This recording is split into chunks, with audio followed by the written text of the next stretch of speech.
guys, ඔන්න අද මම මගේ YouTube channel එකේ පළවෙනි vlog එක පටන් ගන්න තමයි මේ යන්නේ. මේ වීඩියෝ එකේ මම කියලා දෙනවා මම ලංකාවෙන් අයර්ලන්ඩ් ආවේ කොහොමද? එතකොට ඒ visa process එක ලේසිද අමාරුද මම කොහොමද ඒක කරගත්තේ කියලා. ඉතින් ඉස්සරහටත් මම මගේ experiences ඒ වගේම මගේ අයර්ලන්ඩ් life එක ගැන, මගේ student life එක ගැන හැමදේම මම මේ YouTube channel එකෙන් ඔයාලත් එක්ක share කරගන්න බලාපොරොත්තු වෙනවා. ඉතින් මං ආදරෙන් ඔයාලගෙන් ඉල්ලනවා මගේ channel එක subscribe කරලා මාත් එක්ක එකතු වෙන්න කියලා. ඉතින් මගේ පළවෙනි flight එක ලංකාවෙන් තිබුණේ ටර්කි වලට. ටර්කි වලින් transit එකක් තිබුණා පැය 2:00ක විතර. මාත් එක්ක තව 6 දෙනෙක් වගේ ආවා. ඉතින් අපි කට්ටියම ටර්කි වල ඉඳලා පැය 2:00කින් පස්සේ ආයෙම Turkish Airlines එකෙන් ඩබ්ලින් එයාපෝට් එකට ආවා. ඊට පස්සේ අපේ කන්සල්ටන්ට් එයා ඉන්නෙත් අයර්ලන්ඩ් වලම තමයි. අපිට ගොඩාක් උදව් කරා. ඉතින් ඔයාලත් අයර්ලන්ඩ් එන්න බලාපොරොත්තුෙන් ඉන්නවා නම් ස්ටුඩන්ට් කෙනෙක් විදියට මම highly recommend කරන ආයතනයක් තමයි KDC International කියලා කියන්නේ.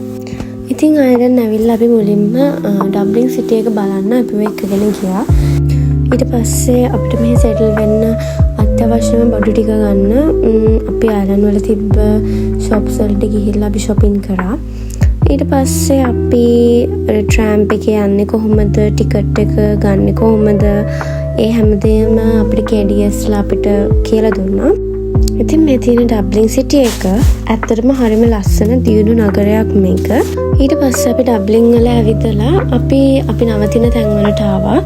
මාත් එක්ක ආපු අනිත් අය ඩබ්ලින් වලම තමයි හිටියේ. හැබැයි මම ඩන්ඩොක් වලට එන්න ඕන නිසා මම එදාම හවස ඩන්ඩොක් වලට ඩබ්ලින් වල ඉඳන් ආවා. ඇවිල්ලා එහෙ මම ලංකාවෙන් එන්න කලින්ම ගයක් හොයාගෙන තමයි තිබුණේ.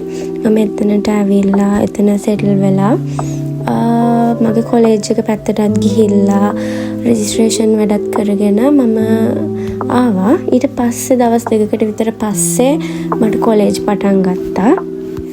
ඉතින් මම අද ගොඩක් දේවල් මේ වීඩියෝ එකෙන් කතා කරා. ඊළඟ වීඩියෝ එකෙන් තවත් ගොඩක් විස්තර අරගෙන එන්නම්. අදට මම නවතිනවා. බයි බයි. එකමත් රටක ආයේ අමාපෙන් හසකෙන් යයි පිපින්නම් විඳින්නම් ආදරේ වයන්නම් හදවිනාවේ සුපේ